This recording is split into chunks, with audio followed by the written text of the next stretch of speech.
Buenas tardes, señor presidente y miembros de la Junta Nacional de Justicia. A través del presente acto se dará inicio a la ponencia correspondiente al expediente del procedimiento disciplinario número 069-2024-JNJ, que estará a cargo del miembro Jaime Pedro de la Puente Parodi. Previo a la ponencia se ha verificado el quórum, contando con la presencia de la totalidad de los miembros del Pleno de la Junta Nacional de Justicia.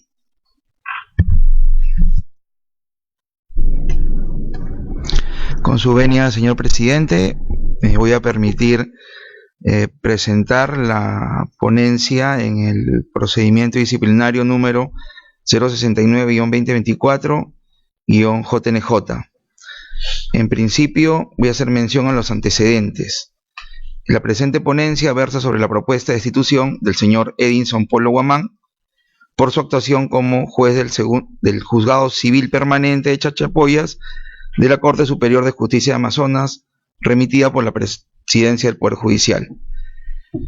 Por resolución número 1311-2024-JNJ, se inicia el procedimiento disciplinario abreviado, imputando los siguientes cargos. Cargo A, haber admitido a trámite una demanda de proceso de amparo de contenido laboral sin que ésta haya cumplido los requisitos básicos de admisibilidad establecidos en el artículo 42 del Código Procesal Constitucional vigente en ese contexto, concordante con los artículos 424 y 425 del Código Procesal Civil, mediante resolución número 1 de fecha 14 de octubre del 2020, dictada en el expediente 310-2020, infringiendo el deber de motivación, así como denotando incongruencia en los puntos 1 y 3 de la parte resolutiva de la precitada resolución. Con dicha conducta, el magistrado habría incumplido sus deberes y obligaciones contenidos en el artículo 34, numeral 1 de la Ley de la Carrera Judicial, lo que configuraría la falta muy grave tipificada en el artículo 48, numeral 13 de la Ley de Carrera Judicial mencionada. El cargo B es haberse abocado al conocimiento y trámite de la demanda de proceso de amparo, expediente número 310-2020, cuando no tenía competencia territorial para hacerlo, conforme a lo establecido en el artículo 51 del Código Procesal Constitucional vigente en ese momento. Con dicha conducta, se habrían incumplido los deberes y obligaciones contenidos en el artículo 34, numeral 1 de la Ley de la Carrera Judicial, que configurarían las faltas muy graves tipificadas en el artículo 48, numerales 13 y 3 de la Ley de la Carrera Judicial. Y el cargo C es haber declarado procedente la medida cautelar innovativa solicitada dentro del mismo proceso de amparo, mediante la resolución número 1 de fecha 22 de octubre del 2020 en el expediente ya mencionado número 310-2020, sin tener competencia territorial y también por razón de la materia, vulnerando la norma constitucional y legal, los artículos 148 de la Constitución y los numerales 1 y 2 del artículo 5 del Código Procesal Constitucional vigente en aquel contexto. Con dicha conducta se habrían incumplido los deberes contenidos en el artículo 34, numeral 1 de la Ley de la Carrera Judicial, y ello configuraría las faltas muy graves tipificadas en el artículo 48, numerales 3 y 13 de la Ley de la Carrera Judicial. Debe indicarse que el investigado no formuló descargo alguno ante la Junta Nacional de Justicia, tampoco se presentó a la diligencia de declaración programada en la fase de instrucción. Tampoco asistió a la audiencia a la vista de la causa que se realizó el 10 de febrero del 2025, en la audiencia de vista de la causa realizada el 10 de febrero del 2025, se presentó el investigado, pero no realizó un informe oral de defensa. Respecto al análisis de los cargos, señalo lo siguiente. Sobre el cargo A, referido a haber admitido a trámite la demanda de amparo recaída en el expediente 310-2020, se advierte que el investigado solo se limitó a transcribir determinados artículos y realizar afirmaciones genéricas sin efectuar el análisis fáctico jurídico correspondiente para sustentar su decisión de admitir a trámite la demanda de amparo interpuesta.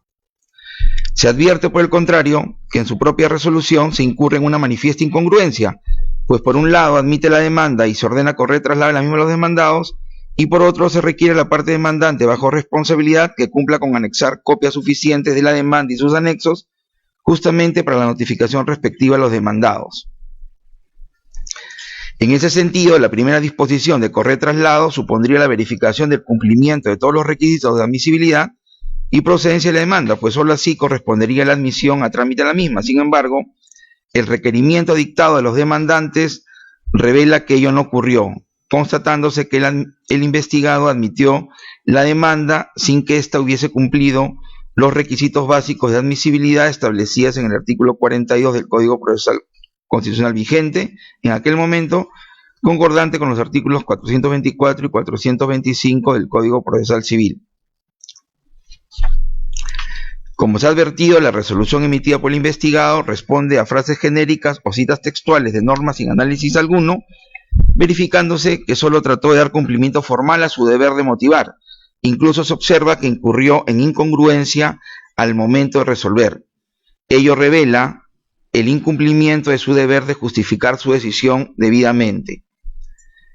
En consecuencia, se encuentra comprobado que el investigado actuó irregularmente, vulnerando su deber de motivación de resoluciones judiciales y de respeto al debido proceso que le impone el numeral 1 del artículo 34 de la Ley de la Carrera Judicial, por lo que se encuentra acreditado que incurrió en falta muy grave tipificada en el numeral 13 del artículo 48 de la indicada ley. Sobre el cargo B, se le imputa al administrado haberse abocado al conocimiento y trámite de demanda del proceso de amparo cuando no tenía competencia territorial para hacerlo, conforme al artículo 51 del Código Procesal vigente en aquel momento. Dicho artículo del ordenamiento procesal constitucional establecía la competencia territorial en función a dos supuestos: uno, el lugar de afectación del derecho invocado, o dos, domicilio del afectado. En cuanto al primer supuesto, se advierte que la demanda de amparo alude a la afectación de diferentes derechos que se habrían producido con la emisión de carta de despido y diversas resoluciones administrativas suscritas por autoridades de la Universidad Particular de Chiclayo, la cual tiene su domicilio en el kilómetro 3.5 de la carretera Chiclayo-Pimentel, es decir, en el departamento de Lambayeque. Con relación al segundo supuesto, domicilio del afectado, se verifica de las copias de los DNI de los demandantes que todos ellos consignan como domicilios las ciudades de Chiclayo y Ferreñafe en el departamento de Lambayeque. Pese a ello, al emitir la resolución en la que se abocó al conocimiento del proceso de amparo, el investigado no realizó ninguna precisión respecto a su competencia territorial. Cabe precisar que si bien en el exordio de la demanda los demandantes consignaron o indicaron un domicilio en la ciudad de Chachapoyas, no se verifica que exista documentación alguna que acredite dicho domicilio como real. Máxime si, ya como se precisó, los DNIs de los demandantes, todos ellos establecían como domicilio las ciudades de Chiclayo y Ferreñafe. En ese sentido, se verifica que la conducta del investigado vulneró abiertamente el contenido del precitado artículo 51 del Código Procesal Constitucional, que regulaba la competencia territorial del proceso de amparo, acreditándose de esa manera que conoció dicho proceso a sabiendas de estar legalmente impedido de hacerlo, vulnerando su deber de impartir justicia con respeto al debido proceso, competencia que, de acuerdo al segundo párrafo del ya citado artículo procesal,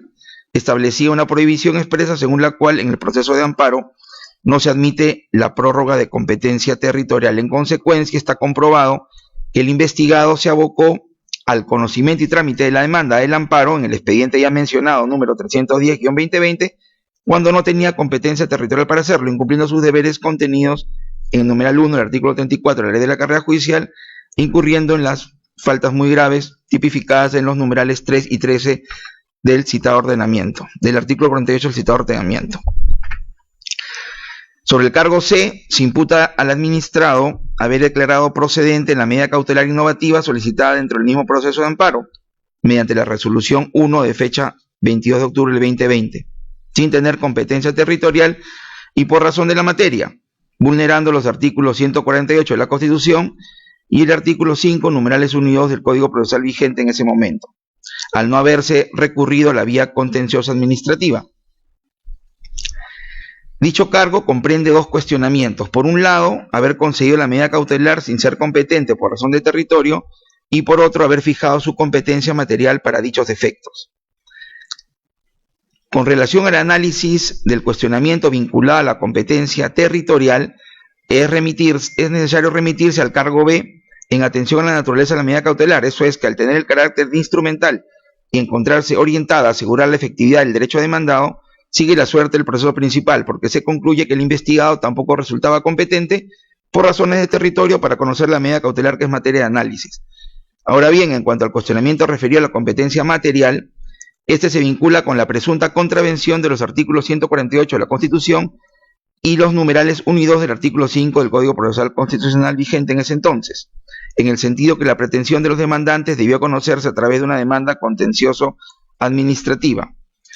No obstante, del análisis conjunto de las citadas disposiciones se concluye que ellas no establecen una prohibición expresa respecto a cuestionar despidos o resoluciones administrativas dictadas por una universidad en la vía del proceso de amparo, en tanto el acto lesivo, como presupuesto de un amparo, puede revestir diversas formas. Este análisis, en consecuencia, debe efectuarse a la luz de los hechos y pruebas del caso concreto,